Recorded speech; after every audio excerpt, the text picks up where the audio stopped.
আসসালামু আলাইকুম রহমতুল্লাহ। সবাই কেমন আছেন? আশা করি আল্লাহ তাআলার অশেষ রহমতে ভালাই আছেন। আর আমিও ভালো আছি দেখাই নতুন আর একটা ভিডিও লয়ে আইছি। তা আজকার যে মোবাইলের যে সমস্যাটা, এটা হইলো মোবাইলটা চালু হয় না। আর ক্যারে চালু হয় না, কোন জায়গাতে সমস্যা, তো এটা পুরা ভিডিও যদি না দেখেন তাইলে কি বুঝবেন? কই দেই এই মোবাইলটার সমস্যা হইতেছে সিপিওতে। সিপিওর ভিতরে যে বল থাকে এই বল হুগায় গেছে গা। তে নতুন করে বল কইরা দিলে আবার এই ফোনটা চলবো। তে কেমনে বল করি, কেমনে সিপিও রিবল করি, কেমনে আইসিটা উড়াই, তে পুরা ভিডিওটা ধৈর্যের সাথে দেখেন, ইনশাআল্লাহ উপকার হইব। তে যারা নতুন হ্যাঁ গো লেগে উপকার হইব। আর যারা ফুরান আইসির কাম করেন হ্যাঁ গো তো দেখা লাভ নাই, হ্যাঁরা তো মেলা ব্যস্ত। তে যারা নতুন তে হ্যারা মোবাইল লিয়ে ইউটিউব ঘাটাঘাটি করে, ফেসবুক ঘাটাঘাটি করে, দেহে কেমনে সিপিও উড়ায়, কেমনে সিপিও রিবল করে। নেটওয়ার্ক না আইলে কোন আইসি ফাল্টাইতে হইব। তে মূলত ভিডিও হ্যাগো লাগিয়া যারা একদম নতুন শুরু করতেন চাইছেন মোবাইলের কাম। আমিও তো নতুন, প্রতিদিনই কোনো না কোনো কাম শিখতেছি।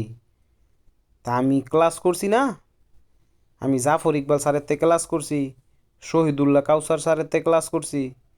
তে কাম না শিখগেই কি কাম ফারন যাইব? ইউটিউব দেখলে ফেসবুক দেখলে হয়তো একটু ধারণ হইতে পারে। যেমন নোট 10 Pro Max চালু হয় না, তো যদি ইউটিউবে লেন মোবাইলটা চালু হয় না করে, তেরা দেখাইব সিপিও রিবল করে, তো 10 জনই দেখাইব সিপিও রিবল করে, তখন আপনার একটু ধারণা হইব তো মোবাইলটা সমস্যা হইলে মনে সিপিওতে সমস্যা। তা আসলেই ভাই বর্তমানের যে সেটগুলো আছে বেশিরভাগ ভাই সিপিওতেই সমস্যা হয়।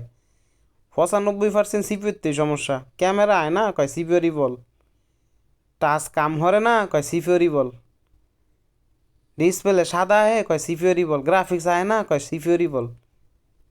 সিপিও রিবল হইতো না করে, সিপিও তো মাস্টার সবগুলারে লাইন দেয়। তো হ্যাঁ এটার বল বেশি, দায়িত্ব বেশি, খাটাখাটনি বেশি না, এর লিগে এটা নষ্ট হয়ে বয়ে থাকে। তো যদি সুন্দর করে সিপিওটা রিভল করন যায় তাইলে তো ফোনটা আবার চলে। তো সুন্দর করে সিপিওটা রিভল করার লেগা বেশি বেশি প্র্যাকটিস করন লাগবো। আর সবই কি সিপিওতে সমস্যা হইব? কিছু ফোন আছে সিপিও রিভল করার পরও চালু হয় না, তখন কেরবেন? তখন স্টেপ বাই স্টেপ কাম বুঝার লাগিয়া একজন শিক্ষক লাগবো। তো বাংলাদেশের ভিতরে যেই শিক্ষক আপনার ভালো লাগে দেখা বাচ্চা হুইন্না বুঝা মাইসের জিগায়া ক্লাস করতেন পারেন। তা আমি তো আগে কিচ্ছু বুঝতাম না, খালি ডিসপ্লে আর চার্জিং পিন এগুলা লাগাইতাম। তা আমি ক্লাস করছি, ক্লাস করার পরে আমি উড়ে লাইতেছি সব, মনে হয় সবই উড়ে এলামও, ইমন মনে হয়। আগে সিপিউর কাম যখন প্রথম করতাম লইছি শৈল হাত পা কাঁপনি ছুটে গেছে গা। সর্বোচ্চ চার্জিং পিন লাগাইছি, রেবন লাগাইছি, ব্যাটারি লাগাইছি, এরপরও যখন দেখছি চার্জ জমে না, আমি কইছি এটা হইতো না, গুলিস্তান লয়ে যান।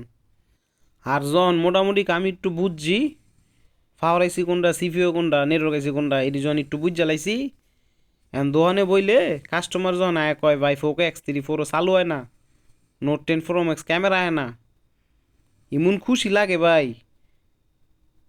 খালি আয়া জিগেলি হইছে ভাই ক্যামেরা আয় না এটার কেটতাম, Note 10 Pro Max বন্ধ হয়ে গেছে এটার কেটতাম, Poco X3 Pro বন্ধ হয়ে গেছে কেটতাম। কাম করি আর না করি যখন কাস্টমার আয় কয় ভাই সেটগুলো বন্ধ হয়ে গেছে গা, মানে এই কথা হইন নাই মনের ভিত্তে ভালো লাগে। তো অনেক কাস্টমারে বুঝায় কই সিফে রিবল করতে হইব, তো বুঝা মোবাইলটি দেয় সামনে আর একা ঠিক করে দেই। আবার কিছু কাস্টমার আছে গাউররা, যতই কম কই কয় দেহি, যতই কম বিল কই কয় দেহি, যজ্ঞ কথা কইতে কইতে কামটা শেষ হয়ে গেল। তেমন দেহি মোবাইলটা চালু হয়নি। আর যদি ভিডিওটা একটু ভালো লাগে, কথাটি ভালো লাগে, তাহলে কমেন্টসে জানাইবেন, কমেন্টস কইরা জানাই দিবেন। আর যদি ভালো না লাগে সেইটাও কইবেন ভাই ভালো লাগে নাই। আর কোন দেশের ভাষা কয়ে ভিডিওটা বানাইছি যদি জানা থাকে তাহলে কমেন্টসে করবে কইবেন। তা আজকের ভিডিও এতটুকুই, দেন মোবাইলটা চালু হয়ে গেছে। তো সবাই ভালো থাকবেন, সুস্থ থাকবেন, আর 5 ওয়াক্ত নামাজ পড়বেন, আর আমার লেগে দোয়া করবেন যাতে নতুন নতুন ভিডিও লইতারি আর নতুন নতুন কথা কইতারি। নতুন উদ্দেশ্যে আরেকটা কথা কইতেছি, যদি ভিডিও ভালো লাগে আর যদি কোনো কিছু শিক্ষা থাকেন তাইলে একটা শেয়ার করে দিয়েন। আপনার এক শেয়ারের কারণে আরও 50 জন ভাই দেখতে পারবো, তা আমার একটু উপকার হইব। তো যদি ভালো লাগে একটা শেয়ার করে দিয়েন। তো সবাই ভালো থাকবেন, সুস্থ থাকবেন, আর আমার লেগে দোয়া করবেন। তা আজকের ভিডিও এতটুকুই। দেখা হইব কোনো নেক্সট ভিডিওতে। আসসালামু আলাইকুম ওয়া রাহমাতুল্লাহি ওয়া বারাকাতুহু।